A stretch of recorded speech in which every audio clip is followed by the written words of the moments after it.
అంటే శేఖర్ కమ్ముల సినిమాలు నేను ఎప్పుడు చూస్తూనే ఉన్నాను, అన్నీ చూసాను దాదాపుగా. అది వాస్తవానికి నిజానికి చాలా దగ్గరగా అనిపిస్తాయి. అంటే తన ఫస్ట్ పిక్చర్ చూస్తుంటే ఆ క్యారెక్టర్స్ ఆనందం, రూప వీళ్ళు ఎలాగ ఉన్నారు, ఇంకా ఉండుంటారు కదా అని ఆ క్యారెక్టర్స్ కనపడే తప్ప ఆ యాక్టర్లు కనపడరు. వాళ్ళ తర్వాత చేసిన సినిమాలు మనకు గుర్తుకు రావు, దీంతో కనెక్ట్ అవ్వదు. అలాగే ఫిదా, భానుమతి, వరుణ్, అలాగే ఈ ప్రతిమలో శ్రీరామ్, గోదావరిలో శ్రీరామ్, సీతా మహాలక్ష్మి, ఈ క్యారెక్టర్స్ కనపడతాయి. ఎందుకు చూడండి, ఈ సినిమాలో కూడా ప్రతి ఒక్కరు ధనుష్ని దేవా అంటున్నారు, నా ఫ్రెండ్ ఏమో దీపక్ అంటున్నారు తప్ప పేర్లు పెట్టి ఎవరు పిలవట్లేదు, గుర్తుంచుకోవట్లేదు. గబుక్కుని దేవాను వస్తుంది. నాకు అలాగే అనిపిస్తుంది ఇప్పుడు. అంటే క్యారెక్టర్ని అంతగా ప్రొజెక్ట్ చేస్తారు. ఇంతకంటే బెస్ట్ ఎగ్జాంపుల్ లేదు. ఎప్పుడో చూసి సినిమాలకి ఆ క్యారెక్టర్స్ పేరు, నా సినిమాలో నా క్యారెక్టర్స్ నాకు పేరు గుర్తుండవు నాకు. అలాంటిది తన సినిమాలో క్యారెక్టర్స్ ఇప్పటికీ గుర్తున్నాయి నాకు. రూప అనే పేరు ఎందుకు గుర్తుంటే అందులో తండ్రి పాత్ర మెంటల్గా రిటార్టెడ్ రూపాన్ని పిలుస్తాడు. ఆనంద్ అఫ్కోర్స్ హీరో పేరు, అది గుర్తుండిపోయింది. అట్లాగే వరుణ్ సినిమాలో ఫిదాలో భానుమతి సెపరేట్ కేజ్ అంటుంది కదా ఒక డైలాగు, సెపరేట్ పీస్ ఏదో అంటుంది, అలాగే హైబ్రిడ్ పెళ్ళి అంటుంది. అలాగా తన క్యారెక్టర్స్ గుర్తుండిపోతాయి. అది తన గొప్పతనం. అవి వాస్తవికంగా ఎక్కడో ఇంకా ఉండుంటాయి, వాడు ఎక్కడో జీవించుంటారు అన్న ఫీలింగ్ ఇస్తుంది. అలాంటి రియల్గా అతని కాన్సెప్ట్ కానీ అది చెప్పాలంటే అదొక పిచ్చి. నేను అనుకున్నది తప్ప ఇంకోలాగా కాదని. ఇందాక నాకు అన్నారు కదా, నేను మామూలుగా ఎప్పుడు వచ్చే విధంగా నడుచుకుంటూ వస్తుంటే నాకు అలా వద్దు ప్లీజ్, దయచేసి మీరు నా క్యారెక్టర్ నడవాలి. నీ క్యారెక్టర్ నడవాలంటే ఎలా నడవాలి తెలియదు నాకు. నాకు వచ్చిన నడకే ఇది అని చెప్పి ఇందాక ఇద్దరు అనుకుంటాం. నాకు తెలిసిన నడకే ఇది కాదండి, మీ హీరోలా నడుస్తున్నారు, స్టైలిష్గా నడుస్తున్నారు. నేను స్టైలా, నేను హీరోలాగనా అని అంటే కాదు అంటూ ఆ క్యారెక్టర్ చూస్తుంటే నాకు మీరు చాలా డిఫరెంట్గా కనపడ్డారు. నాకు రెగ్యులర్గా కనపడలేదు. మీకుండే ఆ కింగ్ నాగ్ అని కానీ ఆ గ్లామర్ మన్మధుడు ఈ యొక్క స్టైల్లో ఒక చామ్ ఉంటుంది కదా, ఈ సినిమాలో అది కనపడకుండా జీవితంలో నలిగిపోయినటువంటి, మానసికంగా ఫిజికల్గా నలిగిపోయినటువంటి ఒక మనిషి కనపడుతున్నారు. అది మీ character.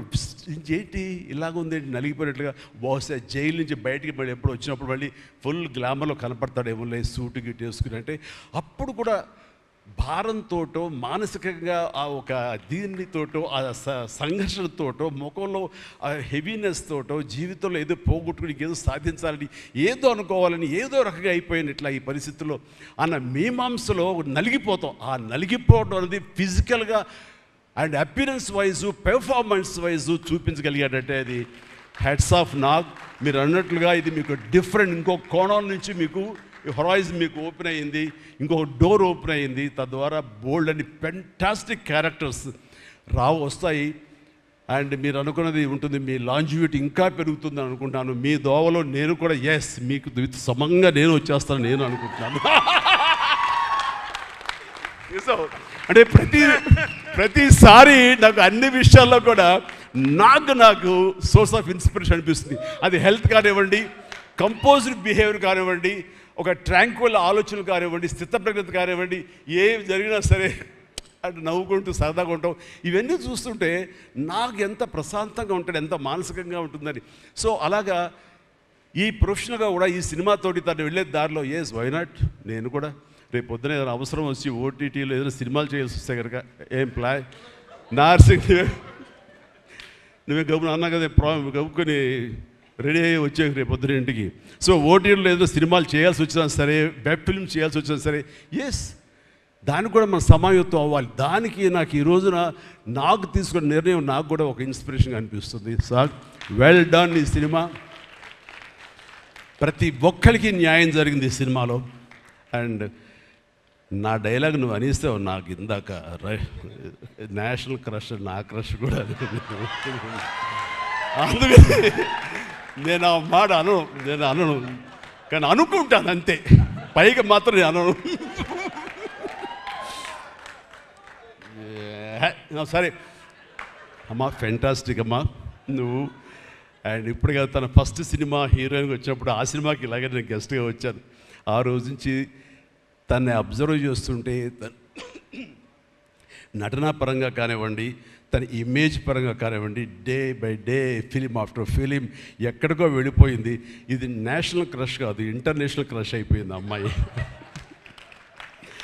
And God bless you అమ్మా, నువ్వు ఎంత బాగా పెర్ఫామ్ చేస్తావంటే నేను చూస్తుంటే నీ కళ్ళు తప్ప ఇంకేమైనా అట్రాక్ట్ చేసుకోవు, కళ్ళు ఒకలా చూస్తుంటావు నేను.